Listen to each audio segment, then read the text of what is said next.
Hello everyone, have a great day. Welcome back to my YouTube channel MP at Mogan Palani. I hope previous videosலாம் உங்களுக்கு புரிஞ்சிருக்கும்னு நினைக்கிறேன், right?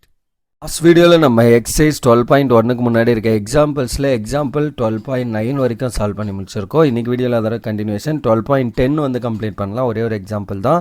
இதை முடித்தா examples of this exercise will over. Okay, example 12.10 என்ன அப்படின்னா, verify closure, commutative, associativity, existence of identity, existence of inverse for the multiplication modulo of 11 on the subset of A வந்து அவங்களே கொடுத்துட்டாங்க 1 3 4 5 9 of the set of remainder 0 1 2 3 4 5 6 7 8 9 10. Okay, so இப்போ actually இதை அவங்க கொடுக்கல அப்படின்னாலும் நம்மளே எழுதணும். பிகாஸ் இது என்ன மல்டிப்ளிகேஷன் மாடலோ 11னா எதுலேருந்து ஸ்டார்ட் பண்ணணும்? 0 1 2 டில் அந்த என்னன்னா n-1 வரைக்கும். அப்போ 11னா 11 - 1 10 வரைக்கும் we have to choose. ஓகேங்களா? ஸோ அப்போ அதை நம்ம ஃபஸ்ட்டு எழுதணும். அதை எழுதிட்டு அதை வச்சு நம்ம என்ன பண்ண போகிறோம்? டேபிள் ஃபார்ம் பண்ண போகிறோம் அண்டர் மல்டிப்ளிகேஷன் மாடலோ 11. எதை? இந்த ஏ செட்டை வச்சு. ஓகே, அவுட்புட்ஸ் என்ன வரணும்? அதே ஏ செட்டில் இருக்க என்ட்ரிஸே தான் நம்மளோட டேபிள் அவுட்புட்ஸாக வரணும். 1 3 4 5 9 அதே மாதிரி 1 3 4 5 9 1 × 1 இது என்ன? மல்டிப்ளிகேஷன் மாடலோ 11. அடிஷனில் பார்த்தப்ப ஆட் பண்ணிவிட்டு 5 விட அதிகமாக போச்சுன்னா அதை சப்ராக்ட் பண்ணி எழுதுவோம் மாடலோ. லாஸ்ட் இதில் பார்த்துருந்தோம். இங்கே மல்டிப்ளிகேஷன் 1 × 1 என்ன? 1 அப்படியே இருக்கும். 1 × 3 3 1 × 4 4 1 × 5 5 1 × 9 9. அப்போ 1 கூட நான் எதை மல்டிப்ளை பண்ணாலும் அதே வருது. சிமிலர்லி இந்த 1 கூட மல்டிப்ளை பண்ணி பாருங்கள், will get the same entry. அப்போ என்ன இதிலேருந்து நம்ம தெரிஞ்சுக்கலாம்? 1 இஸ் தி மல்டிப்ளிகேட்டிவ் இன்வர்ஸ். சரி, இப்போ நெக்ஸ்ட் 3 × 3 9 மாடலோ 11லேயும் 9 தான். 3 × 4 என்ன? 12. ஸோ 3 4s ஆர் என்ன வரும்? 12. அடிஷன் மாடலோ 11ல் எடுத்திங்கன்னா what is the reminder?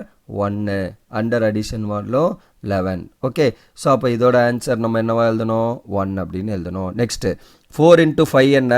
4 5s R 3 × 5 3 5s R 15. Again 15க்கும் நம்ம என்ன பண்ணணும்? மாடு 11 எடுக்கணும். ஸோ இந்த மல்டிப்ளிகேஷன் இந்த மாடுலோ 11னா என்ன அர்த்தம்? ஃபைனலி மாடுலோஸ் 11 எடுக்கணும். அப்போ 15க்கு மாடுலஸ் 11 எடுத்தால் என்ன? 4. அதுதான் இங்கே எழுதியிருக்கோம். அடுத்தது நெக்ஸ்ட் என்ன? 3 × 9 3 9s ஆர் 27. 27க்கு மாடு 11 எடுத்தால் ஆன்சர் என்ன வரும்? ரிமைண்டர் 22 11ல் போயிடும். ரிமைனிங் வந்து என்ன வரும்? 5. அதுதான் நம்ம அங்கே எழுதியிருக்கோம் 4 5. எல்லா என்ட்ரிஸும் வந்துடுச்சா பாருங்கள்.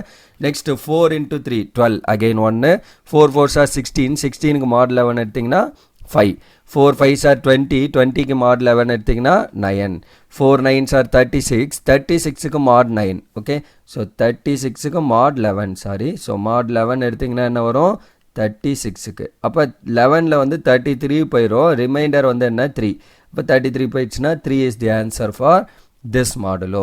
Okay, similarly 5 4s are 5 3s are 15 15க்கு மாடு 11 எடுத்திங்கன்னா 4 5 4s ஆர் 20. ஸோ 9 வரும். 5 5s ஆர் 25 22 போயிடுச்சுன்னா ரிமைனிங் 3 5 9s ஆர் 45 44 போயிடுச்சுன்னா remaining 1. So 9 3s are 27 remainder 5 9 × 4 36 remainder 3 9 5s are 45 remainder 1 9 9s are 81 81ல் 77 போயிடும் 11ஓட மல்டிபிள். அப்போ ரிமைனிங் என்ன வந்துடும்? 4. அவ்வளோதான். அந்த ரிமைண்டர் தான் வந்து நம்மளுக்கு மாடுலோ. லாஸ்ட்டாக டெஃபினிஷன்லேயே பேசியிருந்தோம். டேபிள் ஃபில் பண்ணியாச்சு. ஒன்ஸ் நீங்கள் டேபிள் ஃபில் பண்ணிட்டீங்க அப்படின்னாலே கண்டிப்பாக எல்லா கண்டிஷனும் என்ன வந்திருக்கும்? ஹோல்ட் ஆகும். ஸோ அதனால் அதை நம்ம வெரிஃபை பண்ணலாம். Since each box in the table is filled by exactly 1 element of எந்த செட்டு? கிவன் செட்டு ஏலேருந்து. கரெக்டாக எல்லா எலிமெண்ட்டும் பாருங்கள். 1 3 4 5 9 1 3 4 5 9 1 3 4 5 9 எல்லா எலிமெண்ட்டும் ஏவோட செட்டில் இருக்கிறது இருக்குது. therefore the output of A multiply 11 is unique. A multiply 11 with B is யூனிக்காக இருக்குது. And hence multiplication 11 is a binary operation. உங்களுக்கு இந்த மாதிரி எழுதுனா இது x11 இருக்க மாதிரி தோணுச்சுன்னா இப்படி ஒரு சர்க்கிள் போட்டு கூட எழுதிக்கோங்க, எந்த தப்பும் இல்லை. ஓகே, சர்க்கிள் மல்டிப்ளிகேஷன் மாடுலோ 11 அப்படிங்கிற மாதிரி கூட எழுதிக்கோங்க. Okay, then second subdivision the entries are symmetrically placed with respect to the main diagonal. So main டயக்னலை பிளேஸ் பண்ணி நமக்கு சிமெட்ரிக்காக இருக்குது. That 4 x11 that is multiplication 11. Sorry, so நானுமே பாருங்கள் அது x11 சொல்லிடுறேன். ஸோ அதுக்காக தான் ஜஸ்ட்டு இந்த மாதிரி கூட ஒரு சர்க்கிள் போட்டு எழுதிக்கோங்க. Multiplication 11 is a commutative property. Okay, so பாருங்கள் இப்போ டயக்னலை ஃபிக்ஸ் பண்ணுங்கள். ஆப்போசிட் எல்லாம் சிமெட்ரிக்காக இருக்கா செக் பண்ணுங்கள். This is the diagonal entry. ரைட்டா? ஸோ இந்த டயக்னல் ஃபிக்ஸ் பண்ணிடுங்க. ஆப்போசிட் 3 3 4 4 5 5 ஆப்போசிட்டாக சிமெட்ரிக்காக இருக்குது. இங்கே 1 1. சிமிலர்லி 9 9 4 4 கரெக்டாக இருக்குது. 5 5 9 9 3 3 1 1. ஸோ அந்த மேக்ஸிமம் சிமெட்ரிக்கலாக தான் இருக்குது நம்மளுக்கு. ஸோ இதுவும் 4 4. அதோட ரிவர்ஸ் தான் 9 9. அப்படியே இதோட ரிவர்ஸாக இது இருக்குது. மிரர் இமேஜ் மாதிரி. சிமெட்ரிக்னா அதான் ஆப்போசிட்டாக இருக்கணும்.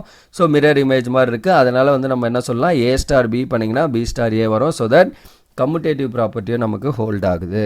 கரெக்டுங்களா? ஸோ நெக்ஸ்ட்டு தேர்ட் ப்ராப்பர்ட்டி வந்து என்ன, அசோசியேட்டிவ். அப்போ clearly from the table the associative holes under multiplication modulo 11. கண்டிப்பாக அதுவும் வரும். ஏன்னா 3 எலிமெண்ட் பண்ணிங்கன்னா நான் ஒரு எக்ஸாம்பிளுக்காக என்ன பண்ணுறோம், 3 multiplication modulo 11 with 4 multiplication modulo with 5 இந்த மாதிரி எழுதும்போது உங்களுக்கு அந்த எக்ஸ் மாதிரி தோணுச்சு அப்படின்னா என்ன பண்ணிடலாம், ஒரு சர்க்கிள் போட்டுக்கலாம் அந்த இடத்துல. Okay, similarly circle multiplication modulo operation அப்படின்னு ப்ரூவ் பண்ணுறதுக்காக அதை நம்ம எழுதுகிறோம். எழுதலை அப்படின்னாலும் there is no problem.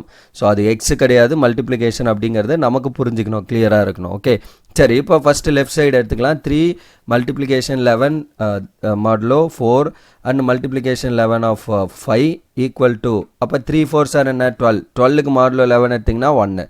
Already போட்டு வச்சுருக்கோம் அந்த டேபிளே. 3 into 4 பண்ணுறப்ப ஆன்சர் 1. ஸோ அதுதான் எழுதியிருக்கோம். ஸோ அடுத்து இன்ட்டு 5. 1 into 5 என்ன 5 தான். அண்டர் மாடுலோ 11லேயும் 5 தான். So 3 multiplication modulo 11 with 4 into 5. 4 5 sir 20. 20க்கு மாடு 11 எடுத்திங்கன்னா என்ன 9. ஸோ அப்போ 3 into 9. 3 9 சார் 27. 27க்கு மாடு 11 எடுத்திங்கன்னா ஆன்சர் என்ன 5. ஸோ அப்போ 5 mod 7 11.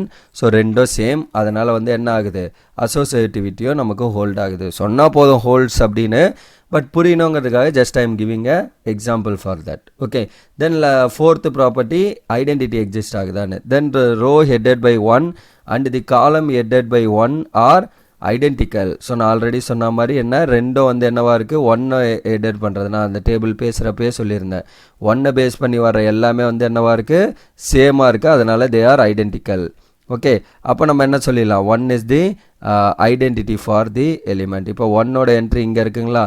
ஸோ இந்த 1 பாருங்களேன், இந்த 1ஓட ரோவை பேஸ் பண்ணி வர்ற எல்லாமே அப்படியே இருக்குது. இந்த 1 காலமை பேஸ் பண்ணி வர்ற இந்த என்ட்ரிஸ் அப்படியே இருக்குது. அப்போ 1 இஸ் தி ஐடென்டிட்டி. அதுதான் அங்கே புரிஞ்சுக்க வேண்டிய விஷயம். That for the identity element is 1.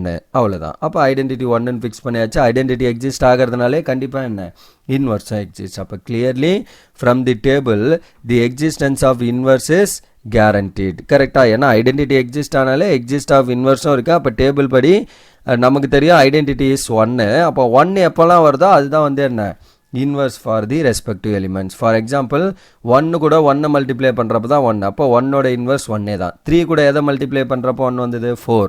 அப்போ 3ஓட இன்வர்ஸ் 4. 4 கூட எதை மல்டிப்ளை பண்ணால் 1. 4 3 சார் 12. அதோட ஆன்சர் 1. 5 கூட எதை மல்டிப்ளை பண்ணால் 1 9. அப்போ 5ஓட இன்வர்ஸ் 9.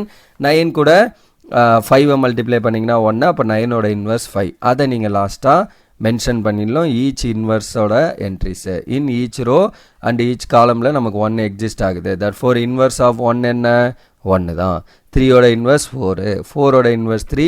5ஓட இன்வர்ஸ் 9 அண்டு 9ஓட இன்வர்ஸ் வந்து என்ன 5. அதுதான் அந்த டேபிளில் எங்கெல்லாம் 1 வருதோ அதுதான் வந்து respective inverse for the other element. ஓகேங்களா. So that's all for this example. So எல்லா ப்ராப்பர்ட்டியும் நம்ம இங்கே வெரிஃபை பண்ணியாச்சு. அடிஷன், அதாவது ZN மாடுலோ ஆப்ரேஷன் இருக்குல்ல, அதை பொறுத்த வரைக்கும் அடிஷன் மல்டிப்ளிகேஷன் ரெண்டுமே வந்து கண்டிப்பாக குரூப் கண்டிஷனை சாட்டிஸ்ஃபை பண்ணும். குரூப் கண்டிஷனாக closure, associative, identity, inverse and கம்யூட்டேட்டிவோட கண்டிஷன் தான் அந்த எபிலியன் குரூப் அப்படின்னு சொல்லுவாங்க.